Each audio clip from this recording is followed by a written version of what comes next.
আসসালামু আলাইকুম guys, welcome to my channel. চলে আসছি নতুন আরও একটি ভিডিও নিয়ে।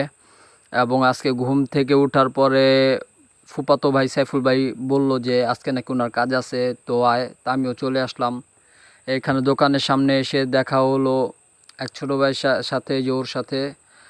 আর আমের সিজন, আম অলরেডি পেকে গেছে। আসসালামু আলাইকুম ভাইয়া, ভালো আছেননি?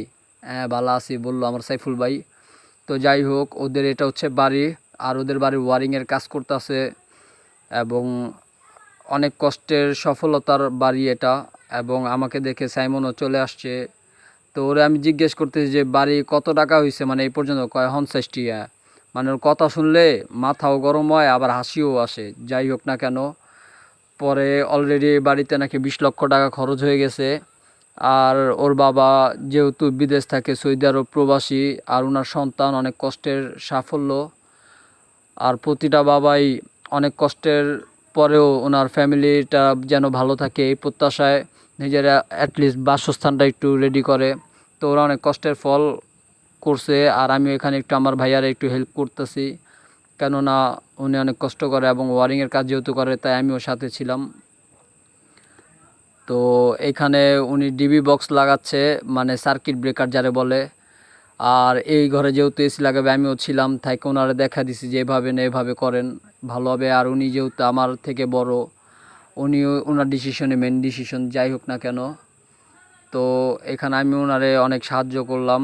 এবং এখানে মাহফুজ ভাইয়া ছিল, ওনারা এদিক দিয়ে পাইপ ঢুকাচ্ছে এবং দরজার কাজ ছিল। এখানে অলরেডি একটা দরজা লাগাই ফেলছে, আর দুইটা দরজা বাকি। আর এটা হচ্ছে বোর্ড লাগাবে কারেন্টের, তো উনি কেটে নিচ্ছে মাপ মতো। আর এখানে দরজাও লাগাই দিচ্ছে, আরও দুইটা দরজা বাকি। বাকির নাম ফাঁকি, রায়ের বাজার থাকি। যাই হোক না কেন, এখানে আবার গ্রিল চলে আসছে।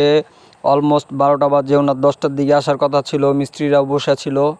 তারপরও ও যেহেতু আছে এখানে, তারপরও শাকিল ধরে নিচ্ছে। এবং ও হচ্ছে রবিন। ওই সাইডে আবার পুকুরের পানির কাজ চলতেছে, তো ওরা ওইখানে আবার কাজ করতেছে।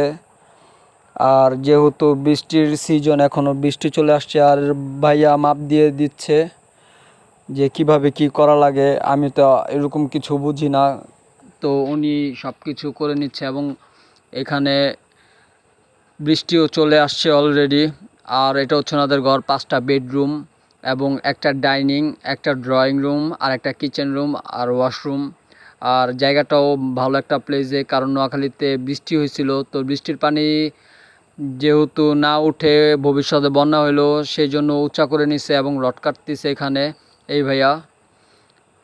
আর যেহেতু গরমের সিজন, একটু জিরা জিরা কাজ করে। এবং এই যে বৃষ্টি চলে আসছে, এখন আমরা ভিতরে চলে যাব, কেননা বৃষ্টির সময় বাইরে থাকাটা খুবই টাফ, আর এখানে অনেক ঠাডা মারে। তো এখানে কাঠের দরজা লাগাচ্ছে, আরও 4টা দরজা বাকি 4টার বেডরুমের। এবং মুকেশ আম্বানির হলো বেলুন আম্বানি সলিজার, কারণ বৃষ্টি হয়েছে। আর মাহফুজ ভাই লজ্জাপতি গাছে, সে এত পরিমাণে লজ্জা পায়, অবশ্য লজ্জা পাওয়া ভালো ছেলে মানুষের। এবং এখানে হচ্ছে ওয়ারিংয়ের কাজ করতেছে, যেহেতু এখনও লং একটা প্রসেস চলতেছে।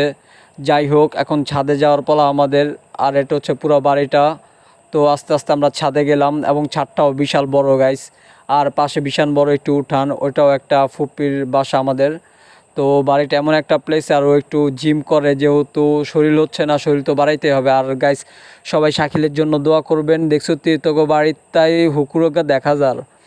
আর সবাই ওর জন্য দোয়া করবেন, ও বাইরে যাওয়ার জন্য অ্যাপ্লাই করছে, সবাই ওর জন্য দোয়া করবেন। আর এখানেই হলুদ পরা সর্ষে মার বোঝাটা জোরসে আম পারলো এবং লবণ মরিচ দিয়ে খাবো।